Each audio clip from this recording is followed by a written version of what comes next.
My name is Dexter Kimball, and I'm here to give you an information speech on transitioning from career soldier to civilian life. Now, for us old-timers, that topic itself is scary enough, correct? Due to the amount of time that we've been in the military. Imagine if we didn't have a plan for transition, how scary it would be. Now, according to the Department of Labor, Bureau of Labor Statistics, and I quote, since 2012, the overall veterans unemployment rate was 7%. Now keep in mind, personnel in the military make up only 1% of the American population. The DOL and the BSL also concluded that on a single night in January 2013, 57,849 homeless veterans spent the night on the streets of America. That's pretty bad, huh? Okay. Career soldiers are responsible veterans who took the time to develop an individual transition plan made for a better opportunity for life, a better opportunity for quality of life, and they also found that their time as they transition out to be quite prosperous. Okay? Now, having spent the last 28 years of my life in the service as a career soldier and actually going through the transition process myself, I'm a testament to the facts that I'm about to give you here. It works. The information I'm going to share with you today comes out of the ACAP Bioparticipant Guide. It also comes out of the USDOL Workshop Transition from Military to Civilian Workforce. It also comes from the VA Benefits Briefing. Okay? Today we're going to cover 3 main points. The first of those points will be 3 key steps in building a successful individual transition plan. We're going to discuss the importance of evaluating your military and civilian experiences. Okay? And thirdly, we're going to talk about determining your post-transition timeline or career path and developing or creating a transition timeline. Okay? Now, the key to successful transition and planning requires careful, thought-out individual planning. Okay? It provides a framework to achieve realistic career goals based on an assessment of your personal and family needs. Now, in order to do that, you have to know what they are. Okay? Now, the first step of that key is to identify your post-transition individual family member needs. Okay? Do you have medical expenses? Okay? Do your family member have medical expenses? Okay? Where are those potential care providers are going to be? Are they who you want them to be? Okay? You need to identify those circumstances that you have. Do you have any exceptional family members, EF&P members? Okay? How are you going to transition their needs and move on to where you plan on transitioning at? Are those needs going to be taken care of well? And then number 3 in that process is you have to evaluate your post-transition housing needs and your transportation requirements. There may be some additional transportation requirements when it comes to that. Number 2 in that process, assessing your benefits and entitlements. Okay?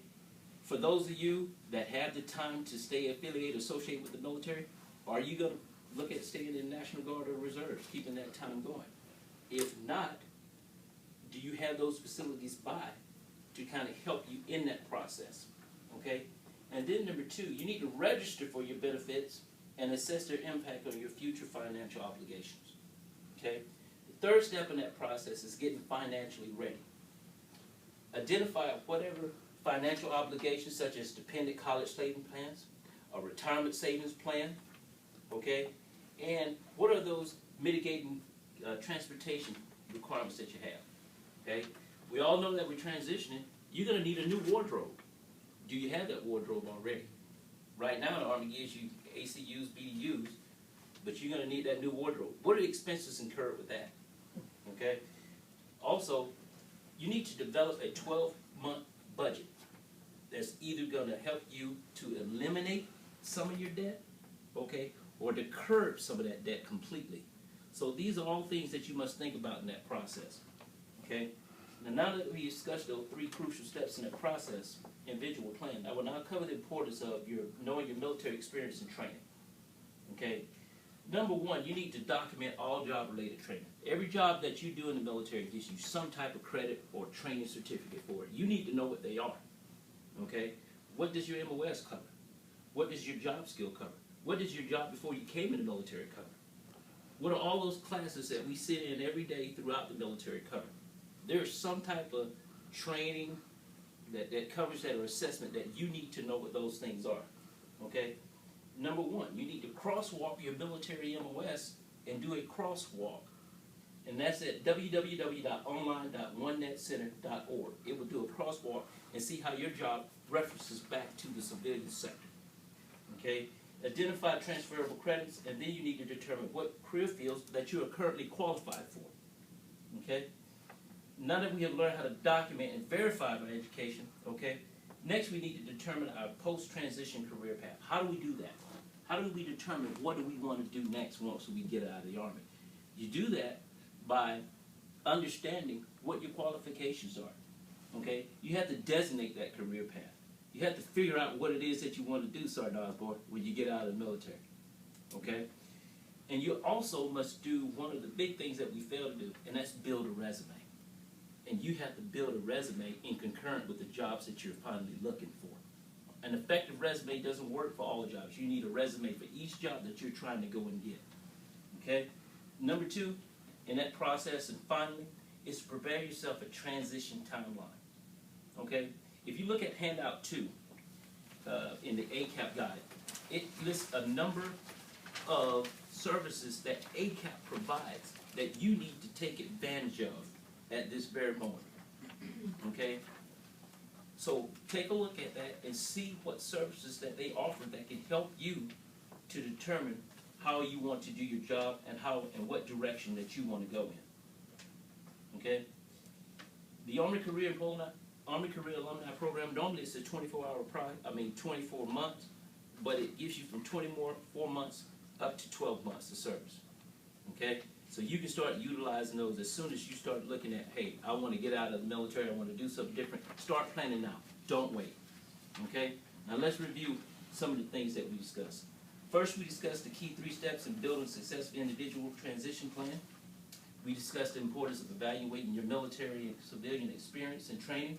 And thirdly, we talked about determining your post-transition career path and creating the transition timeline.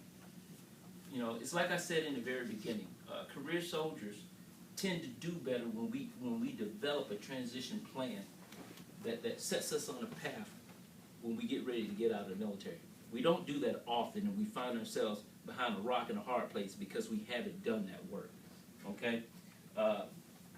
Listen, transitioning back to the civilian sector is sometimes a hard process. However, it's a necessary process, and it's a process that each one of you in this classroom are going to face at some point in your career. Okay? Do yourselves a favor and start working on those things now before it becomes too late. Are there any questions?